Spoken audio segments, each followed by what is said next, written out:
Aleluia. Sim, Deus, nós estamos aqui diante da Tua palavra.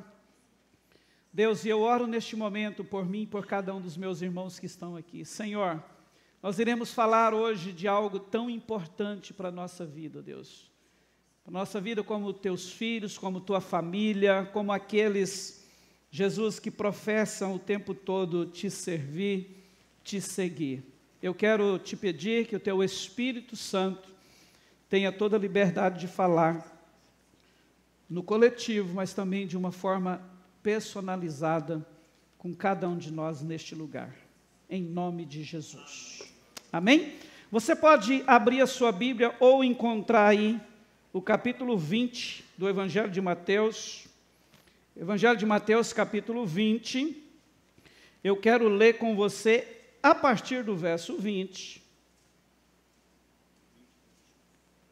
Evangelho de Mateus, capítulo 20, a partir do verso 20, amém? Amém. Eu vou ler na versão NAA, a Bíblia diz assim: Então se aproximou de Jesus a mulher de Zebedeu com seus filhos, e adorando-o, pediu-lhe um favor. Jesus lhe perguntou: O que você quer? Ela respondeu: Mande que no seu reino estes meus 2 filhos se assentem, um à tua direita e o outro à tua esquerda. Mas Jesus disse: Vocês não sabem o que estão pedindo. Será que podem beber o cálice que eu estou para beber? Eles responderam: Podemos. Então Jesus lhes disse: Vocês beberão o cálice, o meu cálice.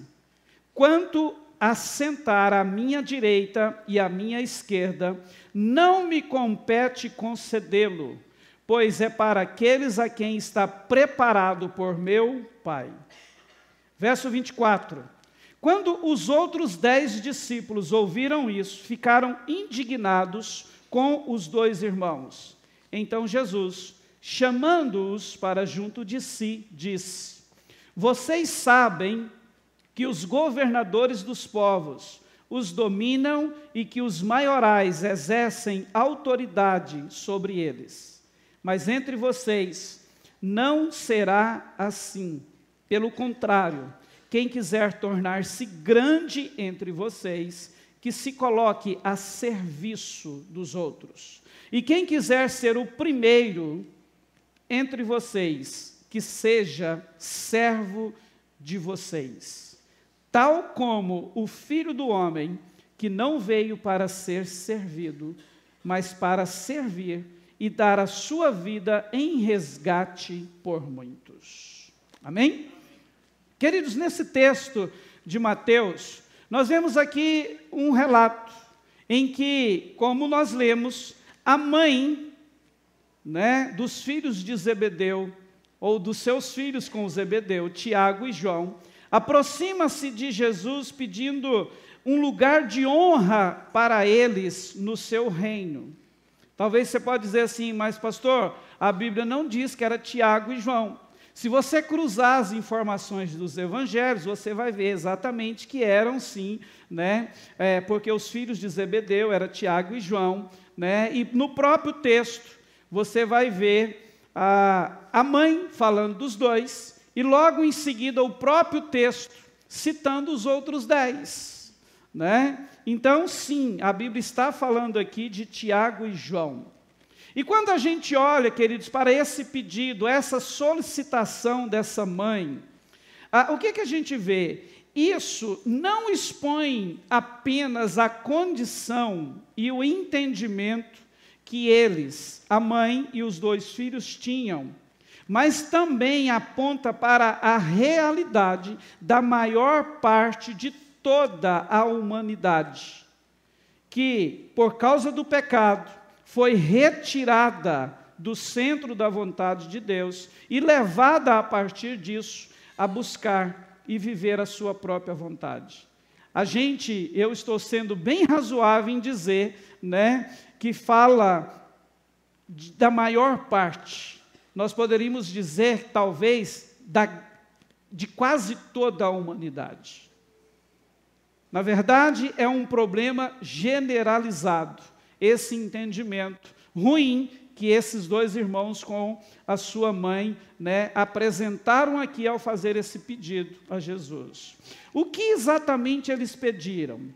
Vamos entender isso? Olha só, para os judeus, naquela época, eles criam que Jesus, como o Messias, ele iria, na verdade, estabelecer um reino natural, físico, terreno. Então, eles estavam ali seguindo Jesus, servindo Jesus, mas a ideia deles era que Jesus iria estabelecer esse reino. Você vai ver o tempo todo, alguém, em algum momento, citava o assunto. Até mesmo depois da ressurreição de Jesus. Quando você lê Atos capítulo 1, momentos antes de Jesus ser assunto aos céus, né? Ali estava no momento de despedida, alguém fala assim para ele: Senhor, é agora que o Senhor vai restaurar o tempo? Ou seja, é agora que o Senhor vai tomar o trono? É agora que o Senhor vai se tornar o nosso rei? Entende? Até ali, no momento da ascensão do Mestre, alguém entre eles ainda não tinha tido a chave virada, que o reino que Jesus veio estabelecer não tinha nada a ver com o mundo físico e terreno. Ele estava falando de um reino espiritual. Mas foi baseado nesse entendimento que eles fizeram um pedido ao Senhor. Na verdade, eles queriam que o Senhor concedesse a eles, queridos, os principais cargos, um grande status, né, autoridade entre os seus, que a gente poderia chamar, ministros de governo. Seria tipo assim o pedido.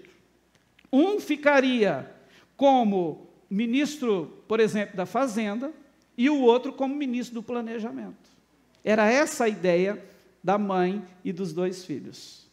Entende? Eles não queriam pouca coisa. Né? Eles queriam, na verdade, o pedido era mais ou menos assim: Jesus, dá para o Senhor conceder aos meus dois filhos a autoridade máxima sobre a nação depois do Senhor? Dá para o Senhor colocar os meus dois filhos como autoridade, com poder máximo sobre a nação, quando o Senhor assumiu o trono? Irmãos, o pedido foi esse. Né? Agora, logo de cara aqui a gente entende algo. Se o pedido foi baseado no entendimento que eles tinham, daquilo que Jesus viria estabelecer, ou iria estabelecer como reino, a gente entende aqui que o nosso entendimento, a nossa compreensão das coisas, tem o poder de determinar o nosso comportamento. É por isso que a mãe e os filhos tiveram esse comportamento de chegar para Jesus e fazer um pedido, né, tão inusitado como esse. Né? O texto nos diz que essa atitude deles também causou um certo mal-estar no resto da galera, no resto da turma. Você vai ver no verso 24 que os outros 10 ficaram indignados com a atitude deles. Na verdade, queridos, essa indignação deles serviu para mostrar que o problema ali não era apenas com os dois irmãos, mas era com os 12, era a turma toda. Por que eles ficaram indignados? Se você for olhar, e eu acredito nisso, é porque eles não concordavam que os dois assumissem tais posições. E por que não concordavam? Será que não seria porque eles achavam que também eles teriam direito à mesma posição? Entende? A verdade é que o texto diz que eles ficaram indignados. E por que eu ouso caminhar nessa linha? Que a indignação revelou que eles também tinham a mesma mentalidade, desejo dos outros dois. Porque você vai ver logo em seguida que Jesus, como um bom oportunista que era, o que ele faz? A Bíblia vai dizer que ele trouxe toda a equipe para junto de si. E aqui ele usa essa situação para ensiná-los acerca de algo muito importante que eu quero destacar com você. Eu quero tentar esmiuçar isso para você e com você hoje, né? Quando Jesus viu aquilo, peraí, então a questão, eu não tenho que tratar uma questão com os dois, a minha equipe toda não entendeu bem o negócio. Ele chama todo mundo para junto dele e começa a ensinar. E, queridos, Jesus, nesse aproveitamento de oportunidade, a gente vai entender aqui que ele fala primeiro de uma mentalidade humana. que estava não só com os dois, mas com toda a sua equipe, e que, na verdade, sobressai na maior parte de toda a humanidade. Em segundo lugar, ele ensina também sobre os valores do reino de Deus. E em terceiro lugar, o próprio Jesus, ele se coloca como modelo de cidadão do reino. E aqui, quando ele se introduz como modelo de cidadão do reino, ele coloca na pauta a questão do serviço. O serviço passa a ser o principal ponto do assunto, da discussão. Amém? Então, as três coisas que a gente aprende aqui no texto: que há uma mentalidade humana que governa a sociedade, que governa o mundo. No versículo 25, Jesus, depois de chamá-los para mais próximo deles, diz assim, vocês sabem que os governantes dos povos os dominam e que os maiorais exercem autoridade sobre eles. Aqui Jesus estava falando dessa mentalidade humana. Queridos, e quando a gente pensa nessa mentalidade, não é tão difícil de concluir que a vida das pessoas gira em torno de três coisas. Primeiro, a maioria das pessoas deseja, na verdade, superioridade, assim como os dois e talvez os outros 10. A maioria do ser humano quer uma posição de superioridade sobre os demais. E esse problema não é só meu. Isso parece que está enraizado na essência da humanidade. E eu credencio isso, a queda do homem no Éden. Isso é por causa do lado pecaminoso do ser humano. Então, observe se isso não é verdade. A maioria quer ser, na verdade, superior, quer mandar em alguém. Isso a gente vê dentro das nossas casas, até com os nossos filhos pequenos ainda bebês. Você vai ver que tem um que quer mandar no outro, tem um que quer controlar o outro, tem um que quer sempre dar as ordens para o outro. Irmãos, eu vivi isso, eu tive 2. E é o tempo todo assim. Agora, olha só, o desejo por superioridade, além de ser algo errado, nós precisamos entender que ele traz consigo um perigo terrível. Por quê, queridos? A superioridade, ela gera o que eu chamo de complexo de superioridade. O que é esse complexo? Quando a pessoa é tomada por esse sentimento de ser superior, ela vai passar a acreditar o tempo todo que ela é melhor do que os outros. O tempo todo ela olha para si, para os demais, e se vê como melhor. Ela acredita nisso. E por causa disso, ela busca o tempo todo provar que é superior aos demais. Olha o perigo. E isso, queridos, geralmente resulta em alguém arrogante, egocêntrico e com comportamentos que prejudicam seus relacionamentos e o seu convívio social. Observa e veja, talvez há uma grande chance de você conhecer alguém assim. E essa é a realidade de muita gente hoje, o que foi no texto combatido e censurado, por Jesus. A segunda coisa em torno da qual gira a vida das pessoas é a busca pelos seus interesses pessoais. Não precisa a gente falar muito. Só de expressar essa frase aqui, a maioria busca seus interesses pessoais, você já sabe. Você já entendeu o campo da ideia. Não é verdade? As pessoas, em sua maioria esmagadora, estão focadas apenas em seus próprios interesses, em sua própria vida. Hoje, o que vemos no mundo é exatamente esse comportamento, na maioria. Quando a gente lê Filipenses capítulo 2, verso 21, tem um texto muito interessante, Paulo escrevendo à igreja, queridos, de Filipenses, e ele estava na eminência de enviar alguém da sua equipe para estar com aquela igreja, né? E no texto ele vai dizer o quê? Olha, eu vou mandar a vocês Timóteo, e o meu desejo é que muito em breve ele possa estar com vocês, porque eu não encontrei ninguém como ele. Na verdade, olha só o que ele diz no versículo 21, todos os outros buscam os seus próprios interesses, e não os de Cristo. Se você for ler o versículo 20, você vai ver que Paulo disse assim, ó, porque ninguém tenho igual a ele. Ninguém da minha equipe eu encontrei pensando como Timóteo. Eu vi num Timóteo alguém que está preocupado e pensando em vocês.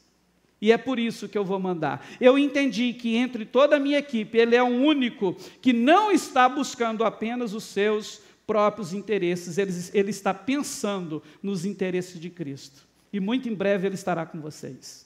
Irmãos, pensa, o apóstolo Paulo olhar para a sua equipe e conseguir encontrar apenas um, olhar para o resto e ver que todo o resto pensava diferente de Timóteo. Mas ainda bem que ele encontrou Timóteo, né? E pôde enviá-lo para ser suporte para aquela igreja.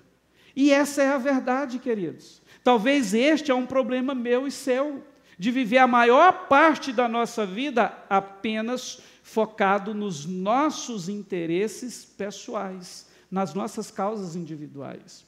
Agora, é interessante ressaltar, então eu tenho que esquecer todos os meus anseios, os meus interesses? Não, não é isso que a Bíblia ensina.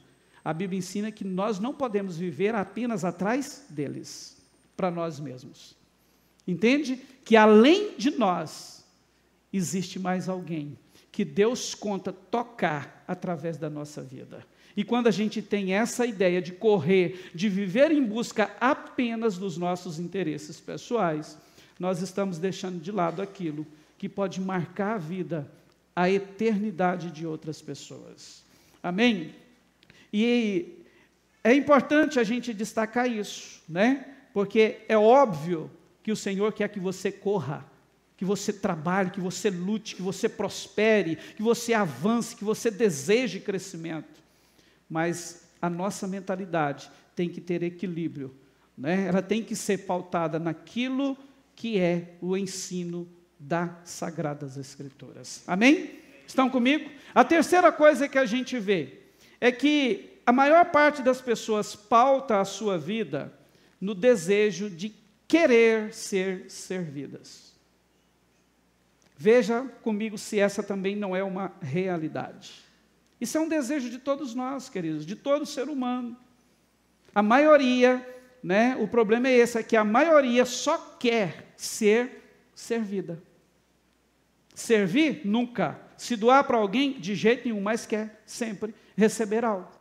Sempre quer olhar e ter alguém ali disposto a fazer alguma coisa. Tem alguma coisa errada nisso, de querer ser servido? Também não. O problema é só querer isso. Entende? Né? Quando a gente lê Lucas capítulo 22, versículo 27, Jesus está falando dele mesmo. Olha só o que ele disse. Lucas 22, 27. Ele diz assim, ó. Pois qual é maior, aquele que está à mesa ou aquele que serve? Pensa na pergunta de Jesus, uma mesa posta, alguém sentado e um servo. A pergunta dele, quem é o maior? Aquele que está à mesa ou quem está servindo? E aí ele responde com outra pergunta, não é verdade que é aquele que está à mesa? Para nós humanos é sempre quem está à mesa que é o maior. Não é assim? Que tem autoridade, que dá as ordens, que manda. Aí ele termina o versículo dizendo assim, pois no meio de vocês, eu sou como quem serve. Irmãos, olha a virada. Olha, né? Eu imagino que nesse momento aqui, a minha e a sua mente tinha que bugar. Porque é Jesus que está falando isso. Ele está virando para aquelas pessoas e dizendo assim, olha, no meio dessa mentalidade humana, né, que leva as pessoas a quererem ser sempre servidas, eu quero te dizer que no nosso meio, eu sou igual àquele que serve. Aí imagine eles olhando para ele dizendo assim, mas puxa, o Senhor é mestre, é o nosso Senhor, como pode isso? Mas isso aqui ele estava falando dele mesmo. E é interessante que quando a gente olha para mais instruções que a palavra de Deus nos dá sobre o assunto, né, que assunto é essa mentalidade humana que insiste em imperar na maior parte, né, das pessoas, a Bíblia diz que nos fins dos tempos as coisas iriam piorar e muito. Você acredita nisso? Na verdade, estão piorando, inclusive dentro do contexto de igreja, dentro da nossa própria casa. E a ideia aqui não é enfatizar o que acontece lá fora, é principalmente o que está acontecendo aqui dentro. Porque nós temos perdido, queridos, o entendimento que a igreja é feita de pequenos cristos. E se Cristo é servo, o que a igreja tinha que ter? Um monte de servos. Não tem como a igreja de Cristo ser formada por pessoas que não são semelhantes a Ele, ou que pelo menos não busca essa semelhança dia após dia. Né? Então, olha só, Paulo, ele escrevendo a Timóteo, olha só o que ele diz. Ele ensinando o seu discípulo amado. 2 Timóteo capítulo 3, a partir do verso 1, é um dos textos assim mais fortes, onde a Bíblia trata sobre essa piora dessa mentalidade humana nas pessoas cristãs nos últimos tempos. A Bíblia diz assim, mas você, ele escrevendo para Timóteo, precisa saber disso. Nos últimos dias sobrevirão tempos difíceis, pois os seres humanos serão egoístas, avarentos, orgulhosos, arrogantes, blasfemadores, desobedientes aos pais, ingratos, ímpios. Tem alguma coisa a ver com os 3 pontos da mentalidade humana? Tudo a ver. Versículo 3, sem afeição natural, implacáveis, caluniadores, sem domínio de si, cruéis, inimigos do bem, traidores, atrevidos, convencidos. Irmão, que tem gente convencida é uma coisa absurda. Até que é bonito, tem alguns que são convencidos. Agora, olha isso aqui. Mais amigos dos prazeres do que inimigos de Deus, tendo forma de piedade, mas negando o poder dela. Quando eu leio esse texto de Paulo falando a Timóteo, eu tenho para mim que essa palavra aqui é para Timóteo saber que no meio do povo que se diz de Deus, era esse o quadro que se apresentaria nos fins dos tempos. Por quê? Paulo não está falando aqui de pessoas que não conhecem a Deus. Onde eu consigo provar isso para você? No verso 4, quando diz assim, ó, mais amigos dos prazeres do que amigos de Deus. Então, para Paulo liberar essa palavra, ele estava falando para alguém que professava servir a Deus, que dizia que era servo, que servia, que fazia parte da igreja. E ele continua no versículo 5, tendo forma de piedade. Irmãos, quem é que tem forma de piedade? Não é aquele que se diz servo de Cristo? Tendo apenas forma de piedade, mas negando o poder dela. Então a palavra aqui é voltada para nós, para a igreja de Jesus. Percebe que Paulo, nessas palavras para Timóteo, ele fala o tempo todo sobre o comportamento humano, como que as pessoas se comportariam. E segundo Paulo, queridos, no fim dos tempos as coisas tendem, e nós estamos vendo isso como nunca, né, a piorar. E estão piorando. Essa mentalidade humana, ela insiste em imperar na vida da maior parte das pessoas. Mas isso não precisa acontecer comigo e com você.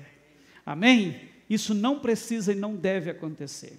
Quando a gente volta para o texto de Mateus, que nós tomamos como base, a gente vê ali do versículo 25 ao versículo 27, que Jesus ele contrasta essa mentalidade humana. Quando ele mostra para eles que existe essa mentalidade, quando ele usa ali a ideia do governador, que eles exercem autoridade sobre o povo, e na verdade ele está fazendo um contraste. Por quê? No versículo 26 ele diz assim, olha, por mais que no mundo os governos agem assim, ele introduz o versículo 26 dizendo, mas entre vocês não será assim. O que ele passa a dizer? Olha, se os governadores exercem, impõem autoridade, dominam o povo, vocês precisam entender que no reino de Deus o caso é diferente, É diferente. Entre vocês não deve ser assim. E ele continua dizendo, pelo contrário. Não é assim, é tudo ao contrário. E aí as palavras dele, aquele que quiser ser grande, deve se colocar a serviço dos outros. E quem quiser ser o primeiro, deve servir os demais. Olha, queridos, o ensino que Jesus está dando, à turma dos seus discípulos. É ao contrário, é assim que funciona. Então, o que nós aprendemos com isso? Se a mentalidade humana leva a pessoa a pensar em superioridade, em querer os próprios interesses, em querer ser servidos, a cultura do reino de Deus leva a pessoa ao contrário disso. Na cultura do reino, ao invés de querer ser superior, a pessoa passa a ver e considerar os outros superiores a si mesmo. Consegue entender o tanto que isso seria extraordinário? Na cultura do reino, ao invés da pessoa buscar os seus próprios interesses, ela passaria a desejar e querer buscar os interesses dos outros. Irmãos, olha como que o mundo seria melhor se os cristãos vivessem isso. Na cultura do reino, ao invés de desejar ser servidos, os cristãos devem desejar e querer servir uns aos outros, o tempo todo. Pensa, irmãos, a gente levantar amanhã cedo com algo em mente. Eu quero encontrar alguém a quem eu possa servir hoje, a quem eu possa praticar um ato de benevolência hoje, a quem eu possa exercer misericórdia. Cá para nós, quantos dias da nossa vida a gente acorda com um desejo desse? Na verdade, a gente vive muito ao contrário, Quando a gente encontra com alguém pedinte na rua, na maioria das vezes a gente faz é virar as costas. Não é, irmãos? E aí a gente não pode esquecer que a Bíblia diz assim em Gálatas, aquele que sabe que precisa fazer o bem e não faz, está pecando. Uau, olha isso. Então, se eu sei que eu preciso ajudar alguém, servir alguém, não faço, eu estou pecando. Isso é muito sério. Vamos pensar a nível de Brasil? Estima-se que no Brasil nós temos, em média, 65 milhões de evangélicos. Nós estamos falando aí de uma população de aproximadamente 300 e alguma coisa milhões de pessoas. Agora você consegue imaginar o impacto que causaria no Brasil se 65 milhões de cristãos vivessem no seu dia a dia a cultura do reino? Irmãos, nós mudaríamos o Brasil. De um dia para o outro a gente mudaria o Brasil. Porque geraria um impacto tão grande nessa nação, que todos iam desejar fazer parte disso.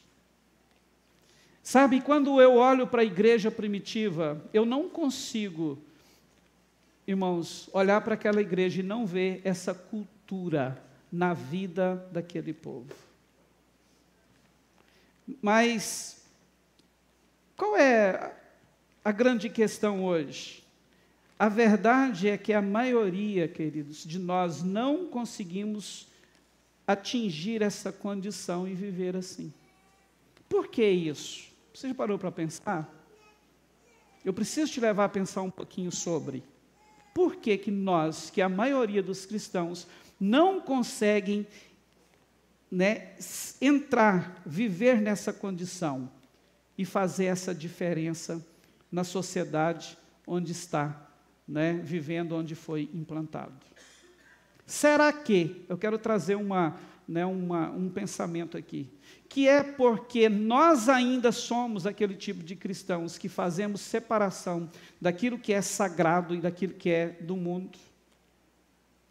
Viu que esse pensamento paira sobre a mente de muitos cristãos?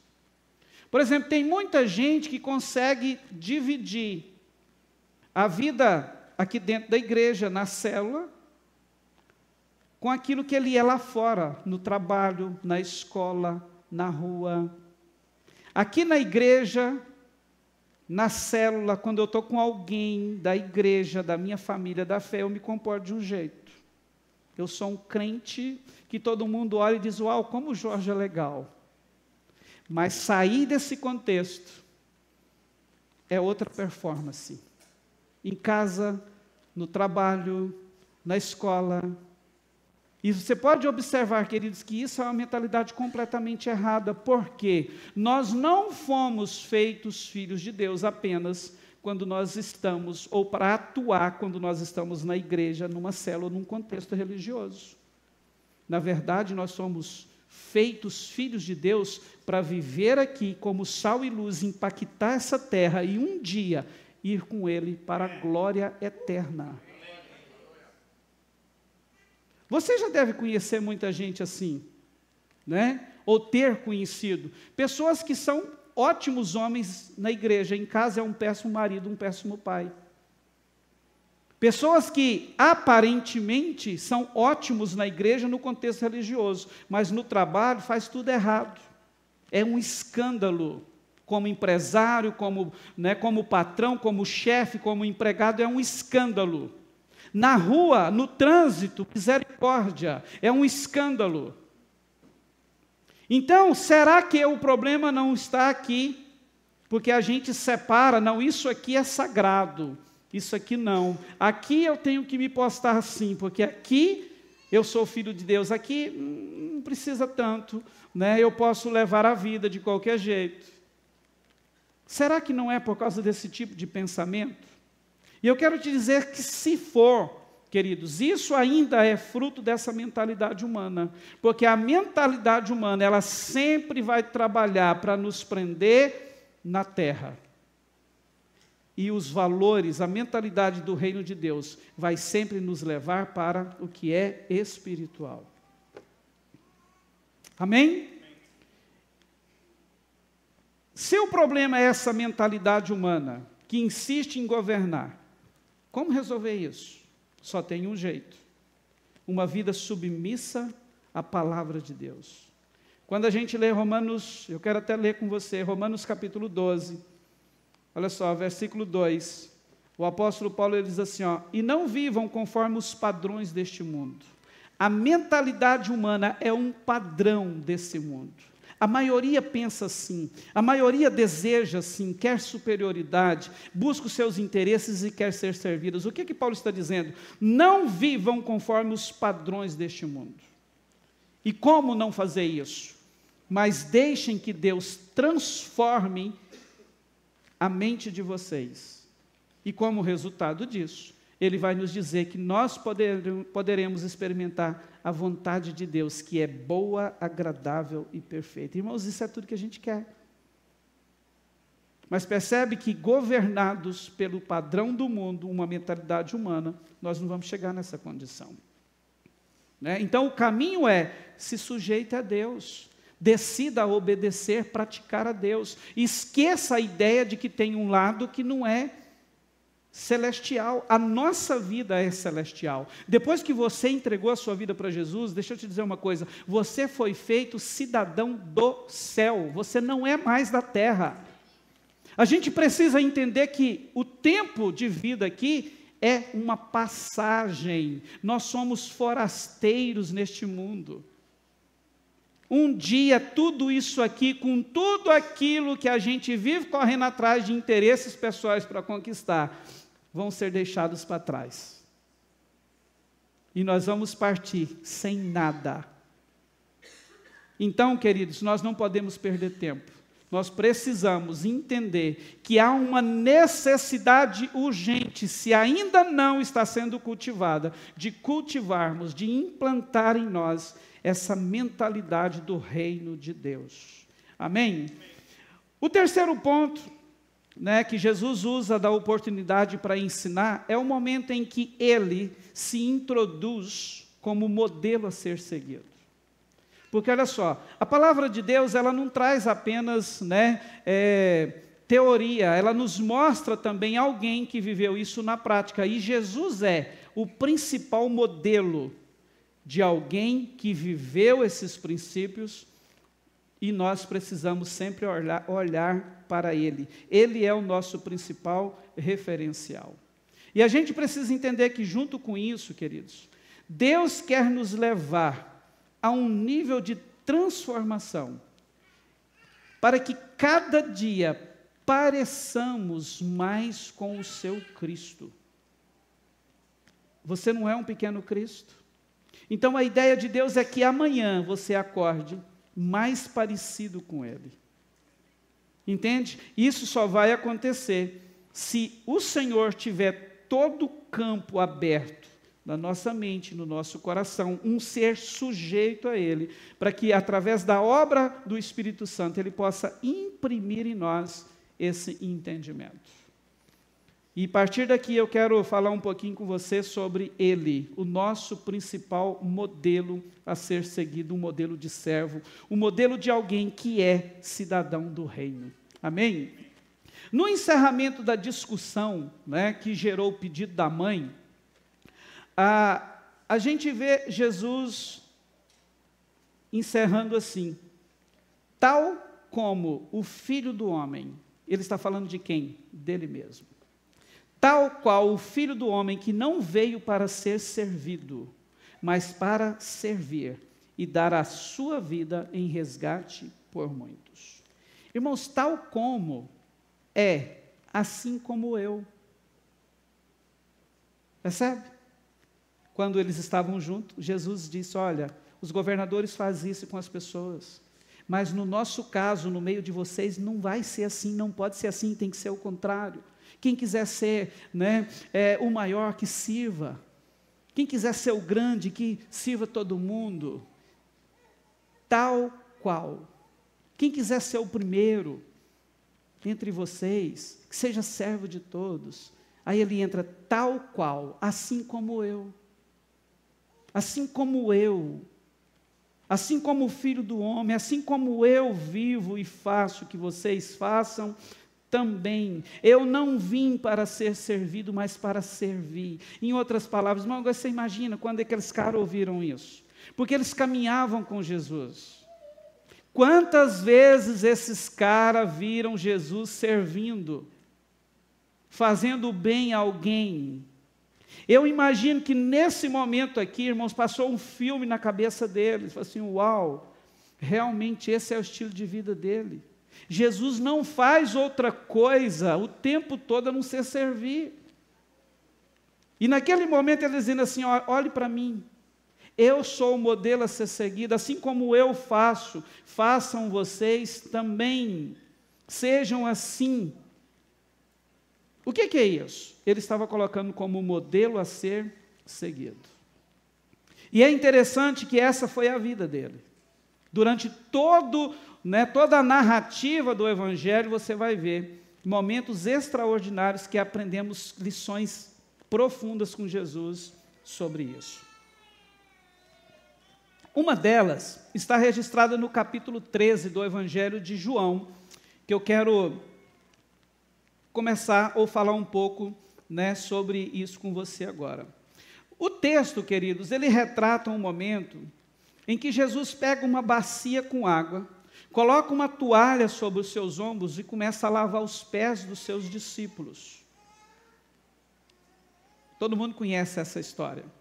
Mas antes de falar propriamente sobre o ocorrido, nós precisamos entender o que era este ato de lavar os pés praticado por Jesus. Porque é assim que a gente conhece isso, né? O ato do lava-pés. No meio cristão isso ficou conhecido assim. Agora, para você entender melhor, naquela época, o ato de lavar os pés era um costume entre o povo judeu. Algo que fazia parte da cultura deles, que acontecia sempre quando alguém chegava a algum lugar, como convidados, né? Estava viajando, chegava em algum lugar, era praticado então o ato de lavar os pés. O propósito do ato não era voltado, por exemplo, à manutenção da limpeza do local onde essas pessoas que chegavam entrariam. Se a gente for levar em conta, por exemplo, que a maioria das casas, naquela época, tinha chão batido, isso não faria sentido nenhum. Não é para manter a limpeza, né?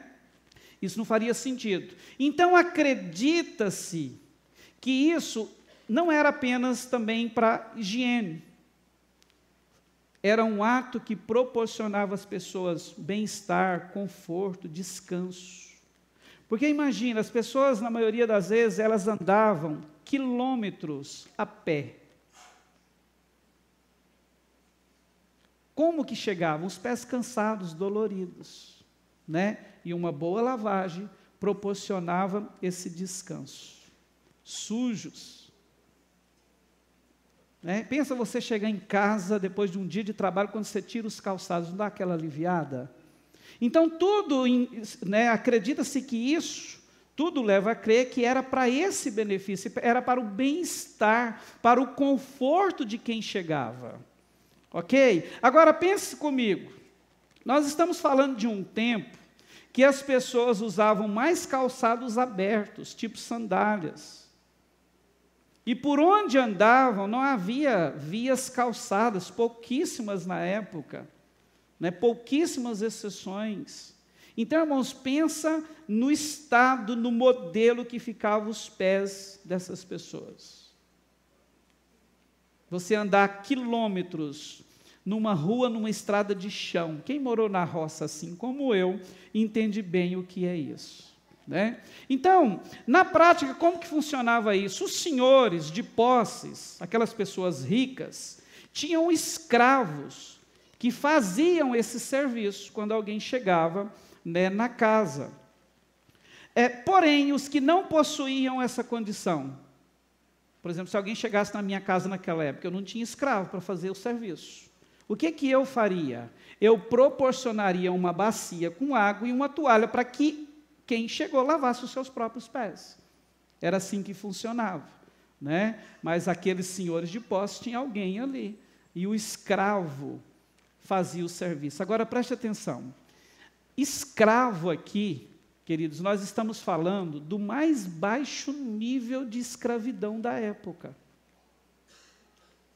E escravo nesse contexto aqui é alguém, irmãos, que não tinha direito a nada.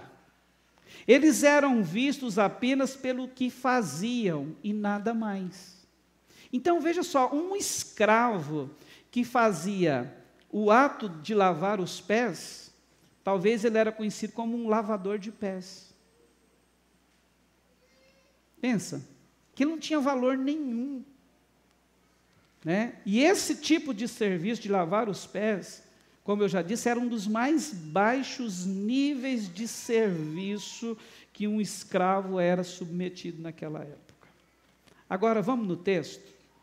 Jesus ele está reunido com os principais, com os 12, com a sua principal equipe. Irmãos, pense nisso, eles estão ali prontos para participar daquela que seria a última ceia juntos. Depois disso, ele seria traído, entregue e morto. Se fosse você nesse contexto, o que você faria? Você está vivendo e sabendo que será o último momento com as pessoas mais próximas de você. O que você faria? Vamos ver o que ele fez? Nesse contexto, a Bíblia vai nos dizer que, de repente, ele se levanta, tira a vestimenta de cima. Irmãos, eu gosto desses detalhes da palavra de Deus.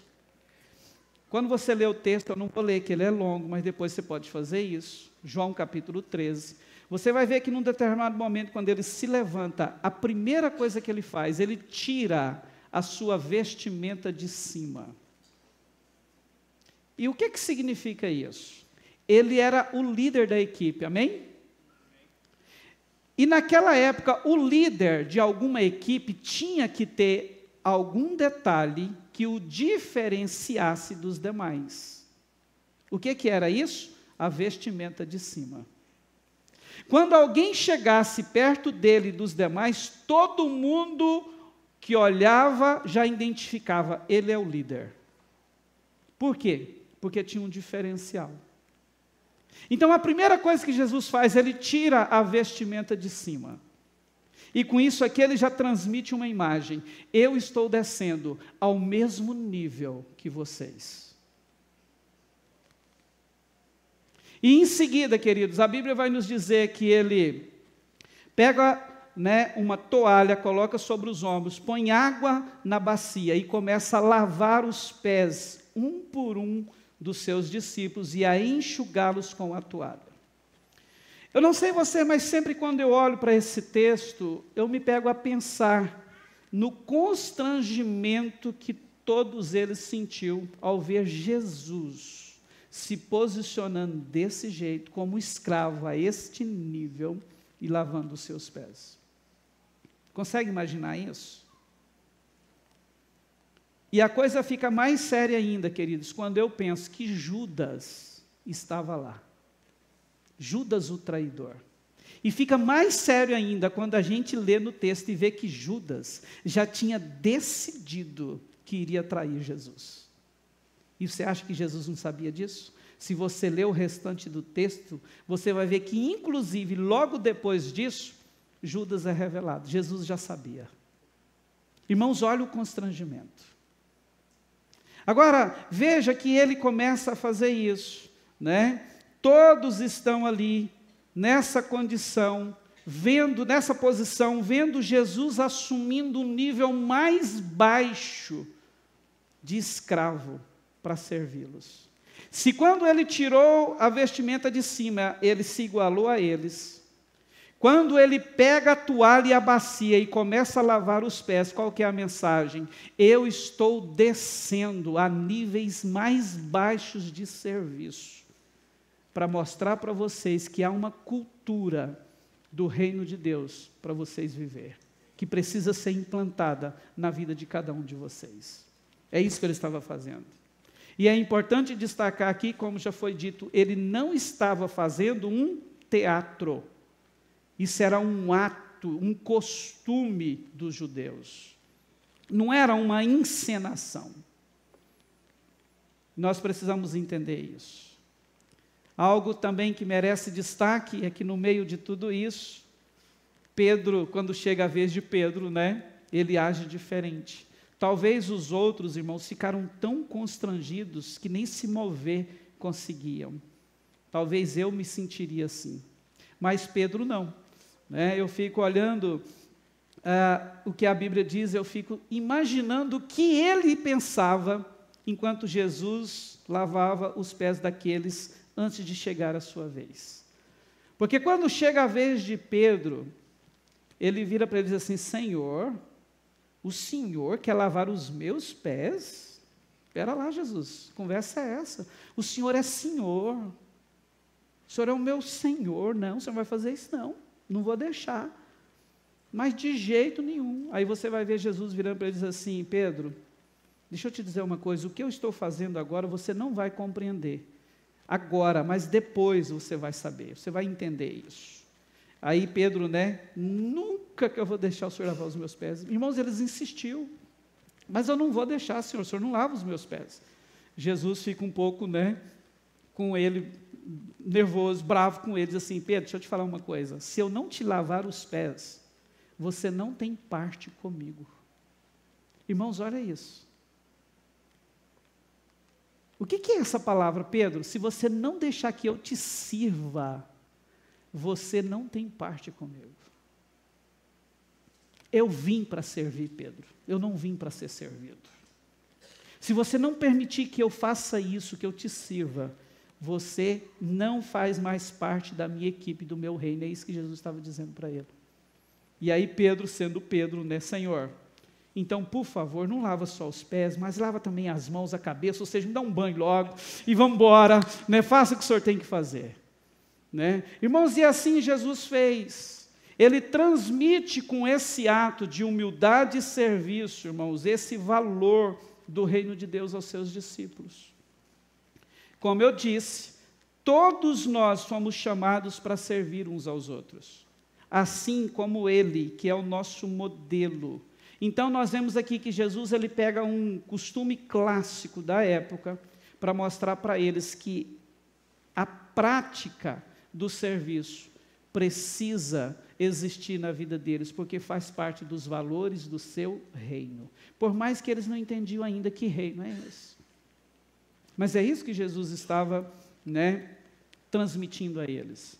E quando a gente fala de serviço, hoje é normal aqueles que servem até querer escolher o que servir.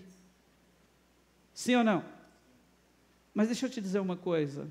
Quando nós temos um coração, uma mente e um coração de servo, logo a gente vai entender que o servo, ele não escolhe o que fazer, ele faz o que precisa ser feito.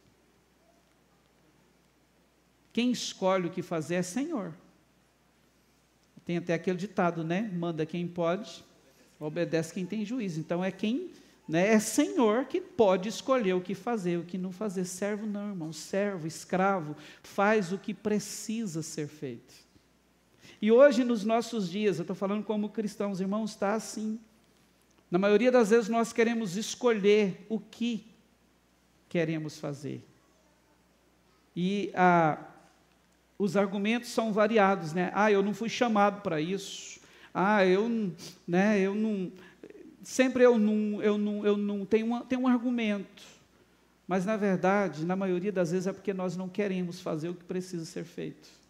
Nós não temos um coração de servo, porque o servo faz o que precisa ser feito. Amém? Está aqui comigo ainda? Então a gente entende que isso, queridos, que Jesus fez com eles em João 13, foi apenas mais um capítulo da grande tarefa que ele se incumbiu de transmitir a cultura do reino de Deus aos seus discípulos. E por que que isso era tão importante? Aqueles 11, eu já estou tirando Judas aqui do pacote, eles seriam os fundamentos da igreja, ou seja, eles seriam os responsáveis por replicar essa cultura na vida da igreja em Atos. Eles precisavam entender isso. Percebe a importância dessas lições, de um ensino tão intenso, como Jesus faz com eles aqui? Né?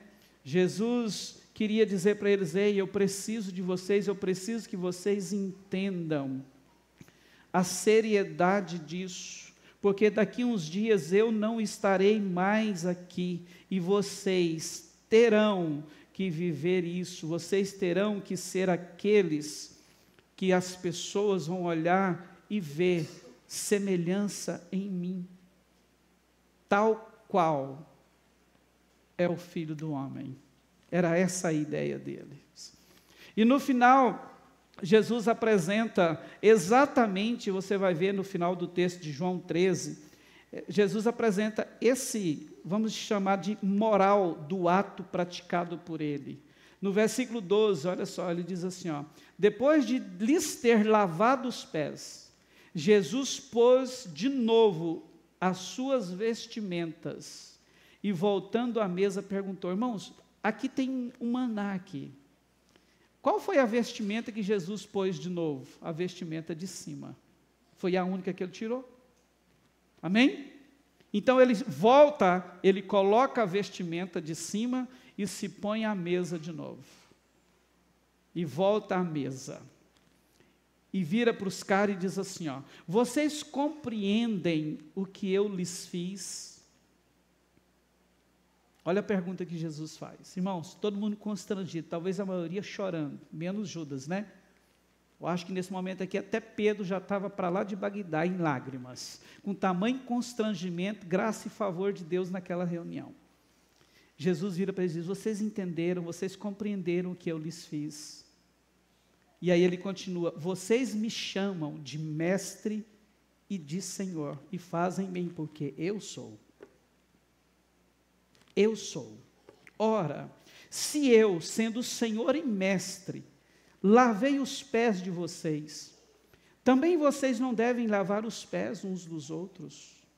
Se eu, sendo Senhor e mestre, servi vocês a este nível, vocês também não devem fazer assim com os outros. Porque eu lhes dei o exemplo para que, como eu fiz, vocês façam também. Em verdade lhes digo que o servo não é maior do que o seu senhor, nem o enviado é maior do que aquele que o enviou. Está aqui o moral do ato praticado por ele. E no versículo 17, para encerrar, ele diz assim, ó: se vocês sabem estas coisas, bem-aventurados serão se as praticardes. Você sabe esta coisa? Então você será um bem-aventurado se você praticar. Que coisa? Servir. Sirvam uns aos outros. E é muito, queridos, assim, importante a gente destacar que esse mandamento, né, de servir, ele está entre aqueles que é geral para todo mundo. Por exemplo, a Bíblia diz que nós temos que suportar uns aos outros, sim ou não? Que nós temos que admoestar uns aos outros. E quando fala de serviço, a Bíblia também diz que nós temos que servir uns aos outros. Quando você lê 1 Pedro capítulo 10, ou capítulo 4, versículo 10, você vai ver Pedro dizendo assim, ó: sirvam uns aos outros, cada um conforme o dom que recebeu, como encarregados de administrar bem a multiforme graça de Deus. Olha que mágico isso aqui. Diz: sirvam uns aos outros. A ideia de Deus não é que alguns sirvam apenas, mas é tipo: eu sirvo você, você me serve. Você serve ela, ela te serve. É a gente se servir uns aos outros. Todo mundo servindo. Percebe que esse ensino, queridos, esse valor, esse ensino do reino de Deus é algo fenomenal para as nossas vidas? Que, na verdade, a ideia de Deus é que isso seja vivido não apenas aqui, mas na nossa vida. Consegue entender isso? Aqui é lógico que o ambiente é bem propício, né? E como é agradável ver o que Deus faz aqui.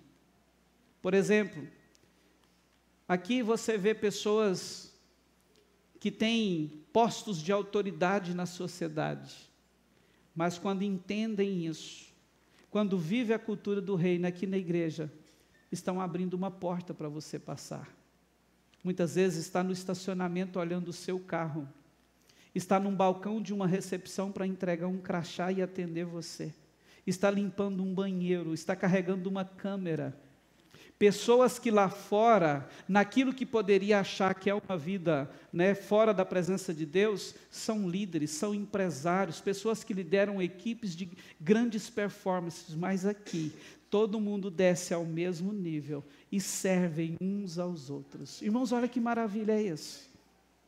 Você vai ficar fora disso.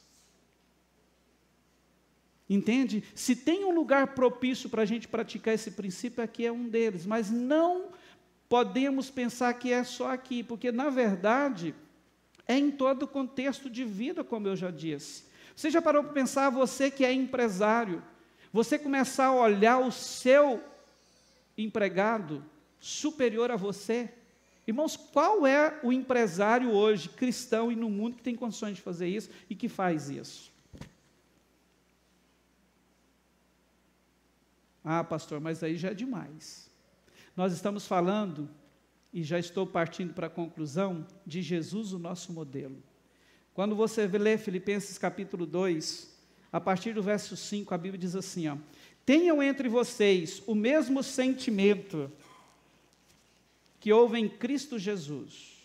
Em outras versões vão dizer, tenham em vocês, ou entre vocês, o mesmo modo de pensar de Cristo Jesus. No verso 6, que mesmo existindo na forma de Deus, não considerou o ser igual a Deus, algo que deveria ser retido a qualquer custo. Pelo contrário, ele se esvaziou, assumindo a forma de servo, tornando-se semelhante aos seres humanos e reconhecido em figura humana. Ele se humilhou, tornou-se obediente até a morte, e morte de cruz.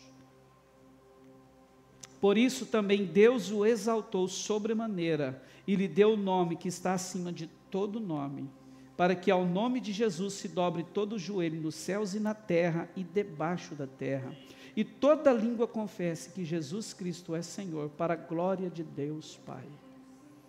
Irmãos, seria uma insensatez nossa, olhando para Ele, que é o nosso modelo a ser seguido, a gente achar que nós temos alguma condição de não olhar para alguém que talvez na visão humana seja superior a nós, e de não nos considerar inferior, ou não considerar essa pessoa superior a nós, porque se o próprio fez isso foi um estilo de vida dele. E sabe, queridos, algo assim que me chama muita atenção também, é que a palavra de Deus vai nos mostrar que essa prática de vida de Jesus não foi algo que ele viveu apenas aqui. Por quê? É algo que faz parte da cultura do reino de Deus. Quando você lê o Evangelho de Lucas, a partir do verso 35, você vai ver Jesus falando sobre a parábola do servo vigilante. E ele diz assim, cingido esteja o vosso corpo e acesas as vossas candeias. Sede semelhantes a homens que esperam pelo seu Senhor, ao voltar ele das festas de casamento, para que quando vier e bater a porta, logo lhe abram. Talvez você possa olhar e achar que esse Senhor aqui é apenas um personagem fictício de uma parábola que Jesus, ou de mais uma parábola que Jesus está contando. Mas eu quero te levar a acreditar que ele está falando dele, como Senhor eterno, como Deus Todo-Poderoso. No verso 37 ele continua dizendo, e ele fala assim, bem-aventurados aqueles servos, a quem o Senhor, quando vier, os encontre vigilantes. Em verdade vos afirmo que ele há de cingir-se, dar-lhes lugar à mesa, e aproximando os servirá. Quando eu leio esse texto com esse entendimento, aí eu te digo, a minha mente, queridos, ela entra em parafuso. Sabe qual é o entendimento que eu tenho aqui? É que Jesus está querendo nos dizer de algo que vai acontecer na glória, quando eu e você chegarmos lá. Ele está falando de um servo vigilante. Você é servo vigilante, que está esperando um Senhor. Você está esperando um Senhor, e esse Senhor um dia vai vir nos buscar. As grandes portas abrirá, e nós entraremos na mansão celestial, no mundo celestial. E o que ele está dizendo aqui? Que esse Senhor, que na verdade ele está falando dele mesmo, vai nos receber. E sabe o que ele vai fazer? Ele vai se cingir, vai dar lugar a nós à mesa e vai nos servir. Consegue entender isso?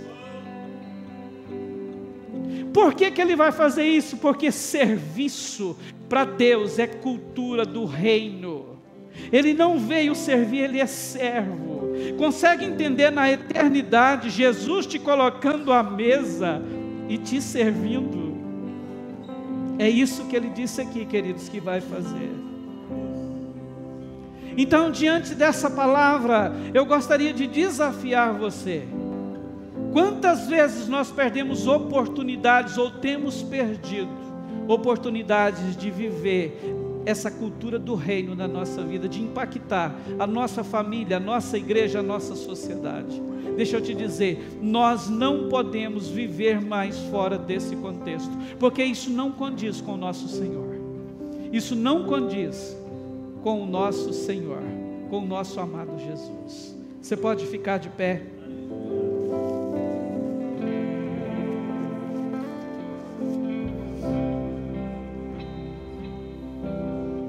Aleluia. Sabe, queridos, eu não estou aqui para apontar o dedo para você e dizer que você tem vivido, guiado, tomado por uma mentalidade humana. Mas eu acredito que essa força maligna é algo que insiste em dominar tanto a minha quanto a sua vida, principalmente aqui dentro. Eu não sei, eu sei da minha realidade, pouca, porque na verdade nem nós mesmos nos conhecemos, mas eu sei que assim como eu sei da minha, você também sabe da sua, e que o que eu quero desafiar agora é para que juntos, eu e você, possamos nos render à pessoa do Espírito Santo, porque se há alguém aqui que está sendo dominado exclusivamente por essa mentalidade humana, não consegue se envolver com essa cultura do reino ao ponto de ter a sua vida transformada, fazer dele mais parecido com Cristo, o Espírito Santo está aqui e pode mudar isso hoje. Ele é aquele que é capaz de dar um novo sentido para a sua vida, apontar esse caminho onde você vai decidir por ser mais parecido com Ele cada dia da sua existência. Você pode fechar os teus olhos e começar a falar com Ele. Talvez você já tenha aquela convicção: puxa, eu não me considero uma pessoa totalmente guiada por essa mentalidade, mas eu também não sou uma Brastemp assim. Eu não sou alguém que serve tanto, que faz tantas coisas. Um bom servo eu não sou, não me considero. Eu sirvo, mas eu não me considero um bom servo. O mesmo Espírito está aqui para derramar graça e favor sobre você, para te levar a crescer nisso. Porque, queridos, todos nós temos um modelo a ser seguido, temos a quem nos espelhar, e o nosso grande desafio é chegar na eternidade, poder olhar para Ele e dizer assim: Jesus, eu consegui te honrar, eu consegui transmitir para a minha geração aquilo que eu aprendi da Tua Palavra, eu consegui imprimir com o meu modelo de vida espelhado no Teu, a cultura do Teu reino, na vida da minha família, na vida de todas aquelas pessoas que o Senhor me deu o privilégio de conhecer e amá-las.